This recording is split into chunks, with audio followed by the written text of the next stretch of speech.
Mysterious letters terrorize a small town. And are we the first advanced intelligent species to evolve on this planet? Today on Dead Rabbit Radio.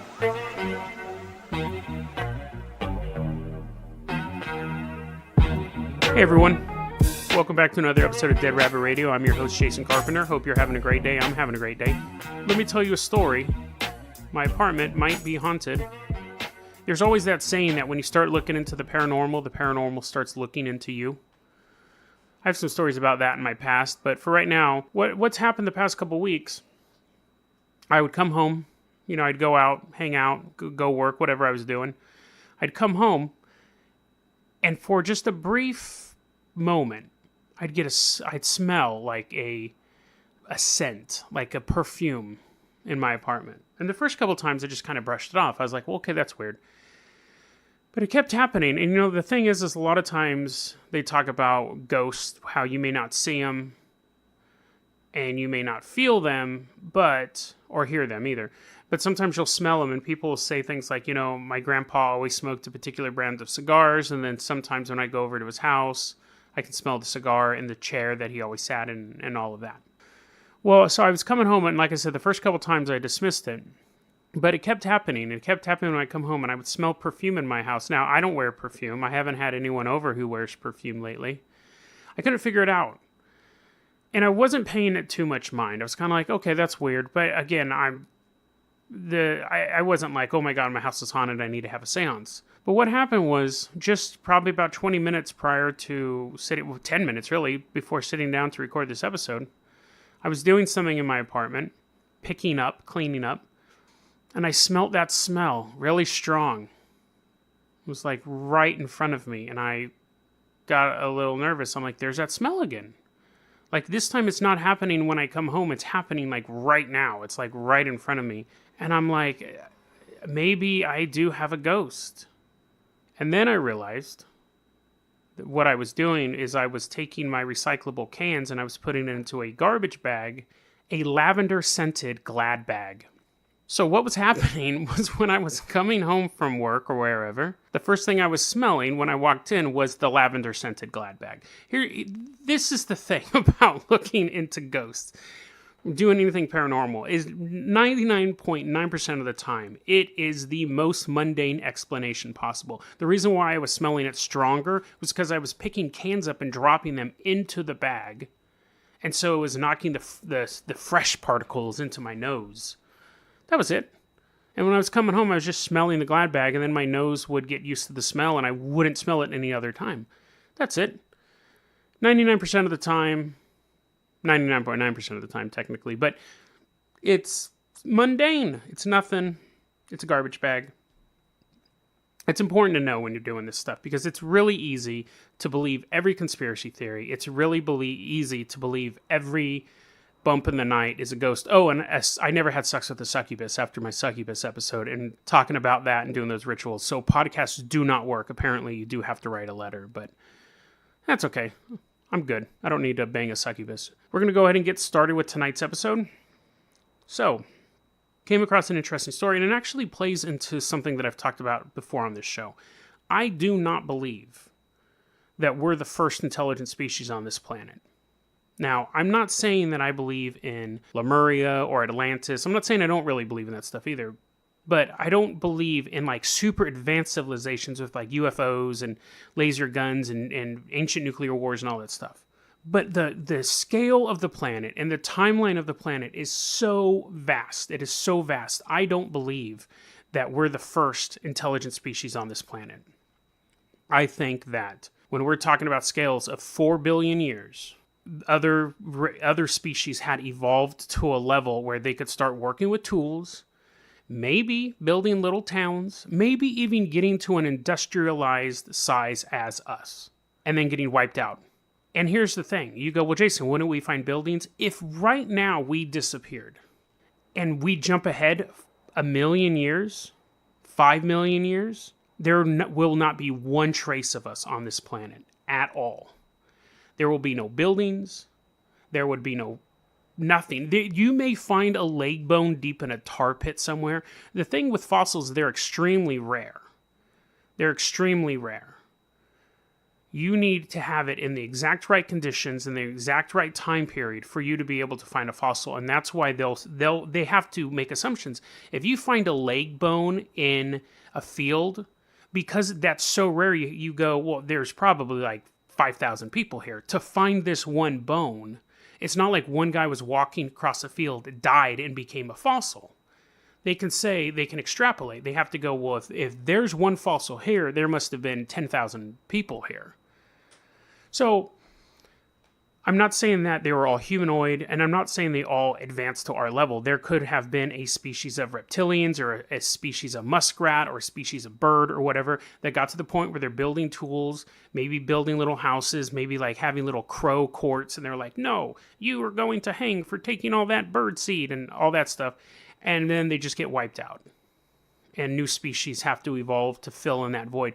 Whether it is some sort of natural catastrophe, whether it's some sort of meteorite strike, maybe it's some sort of war or disease, I don't know. Could be all of them. But I don't think we're the only intelligent species that have existed on this planet. So I kind of found an article, a reputable article, that kind of backs my argument up. However, to be fair, the article says, I don't believe anyone was here before we were.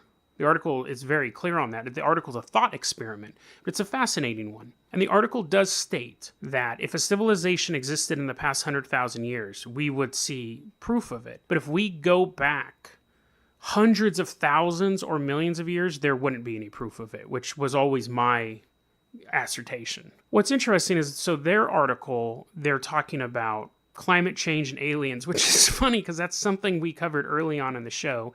And I think we kind of have a tendency to take human follies and put them on other races and other species. But what's interesting is they are stating that if there was an industrialized society to the human level 1,000,000 years ago, there would be no structures, no books, no bones, nothing proving that they were here except for one thing.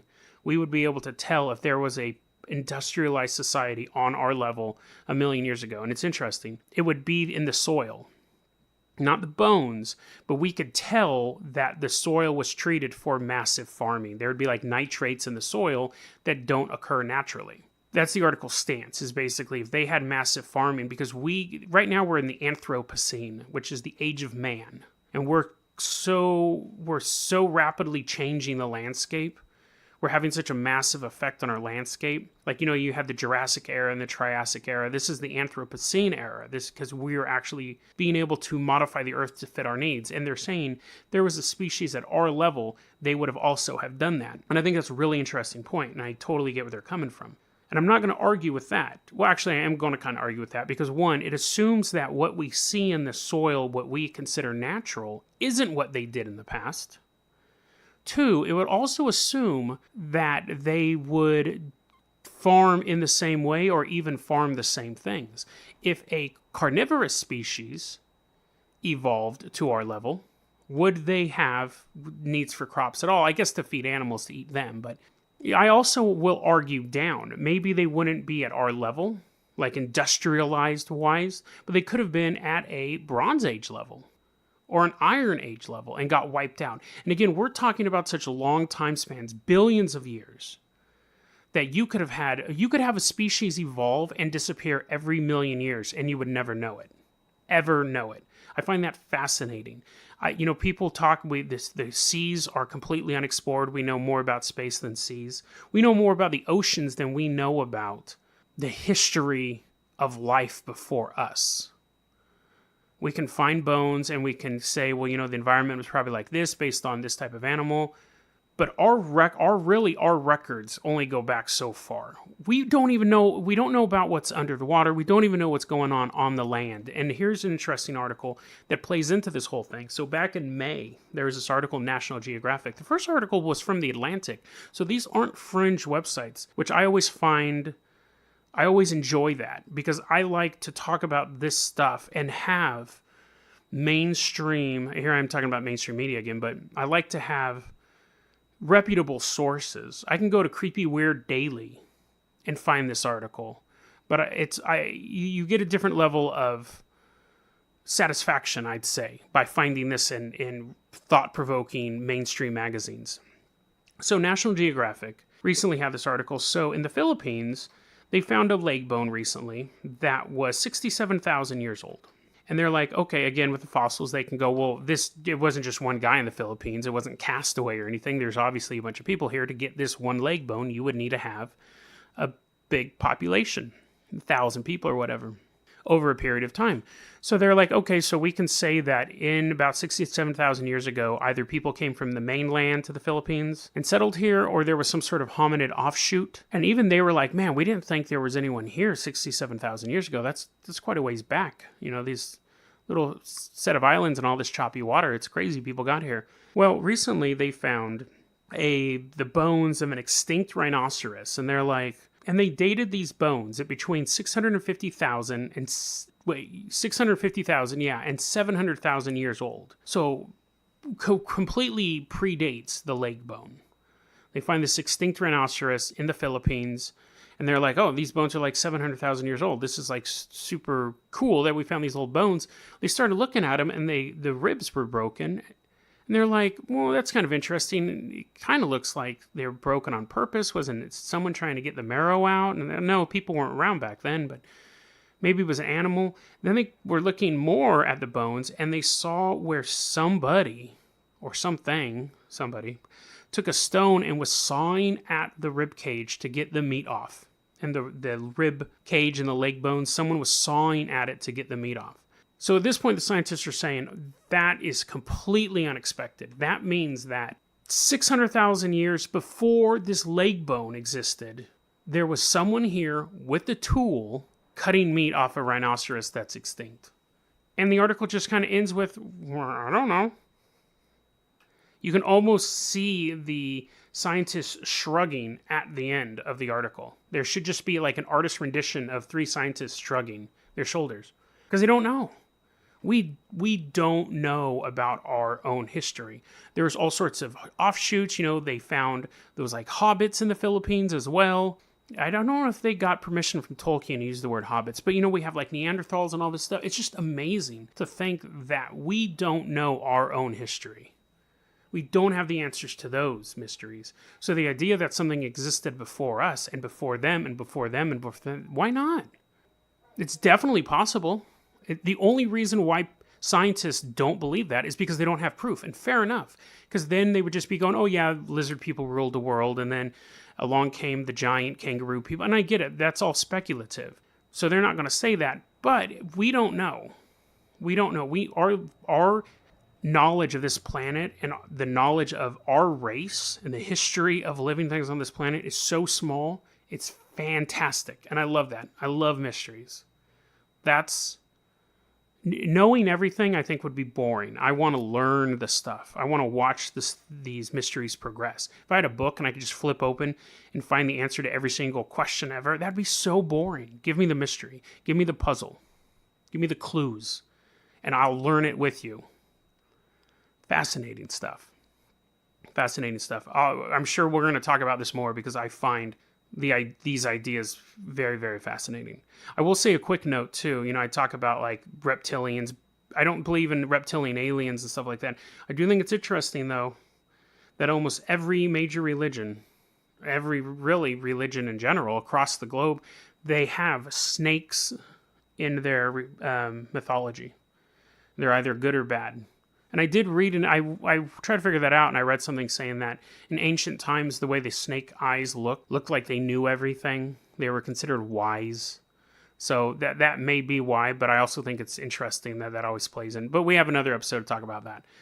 Spoiler alert, I do not believe in shape-shifting reptilian aliens. I've talked about that 100 times, but we'll get into the reptile stuff later. I do want to go on to this next story here. Speaking about mysteries, not reptiles, speaking about not knowing the answers to mysteries, this one's fascinating. This is a story, this is a true story, called the Circleville Rider. This happened back in the 70s. So what happened was back in the 70s, there was a bus driver named Mary, and she had a husband named Ron, just typical old family in Ohio. And one day she gets a letter, and it says, I know you're sleeping with the school superintendent. She's a bus driver for the school, not for like the city. She's, more like an auto bus driver and less of a Sandra Bullock bus driver. But anyway, she gets a letter saying, I know you're sleeping with the school superintendent. And she's like freaks out because she wasn't. And she hides the letter.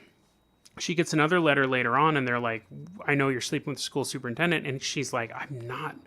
She doesn't know what to do. Her husband gets a letter too now. So what happens is, so now she's getting letters, her husband's getting letters. They're vaguely threatening. They start to reveal the letters to their friends, and they're like, hey, do you know who's writing this? And their friends are like, no, I don't know who's writing that. The letter writer starts to say, I'm going to put billboards up around town. I'm going to like hijack television stations, and I'm going to broadcast that you're sleeping with the school superintendent. They start to get a list of suspects of who they think it can be. One night they get a phone call, and Ron, the husband, picks up the phone, and the writer is on the phone and says, hey, you know, you need to have your wife stop sleeping with the school superintendent. Ron recognizes the voice, grabs his gun, hops in his car. A few minutes later, he's dead. He's dead. What the? Okay, so I'm reading this, and I'm like, this is crazy. So Ron's dead now. The cops are like, we can tell he fired a bullet out of his gun, and he crashed because he was really drunk. So it was an accident. Originally, they listed it as foul play. The sheriff was like, it's foul play. But then they listed it as an accident. It was drinking and driving. So now the woman's by herself, Mary. She's continuing to get these letters saying that she needs to stop sleeping with the superintendent. Eventually, someone starts putting up signs along her bus route in public saying, I know you're sleeping with the school superintendent. They're taunting her at this point. She's driving down the road. She gets out of her car. She gets out of the bus one day. She goes to pull the sign down. It's booby-trapped. There's a gun built into the sign. If she had pulled it down the wrong way, it would have shot and killed her. So, now, the police are heavily involved in this. They're trying to figure out who it is. They zero in on a suspect. They arrest him. It was his gun. Like, you could see the serial number was kind of removed from the gun, but not completely. He says the gun was stolen. Cops don't believe him. They feel like he has a motive. He goes to trial. He's convicted. He goes to solitary confinement. He starts getting letters from the Circleville writer. He's getting letters.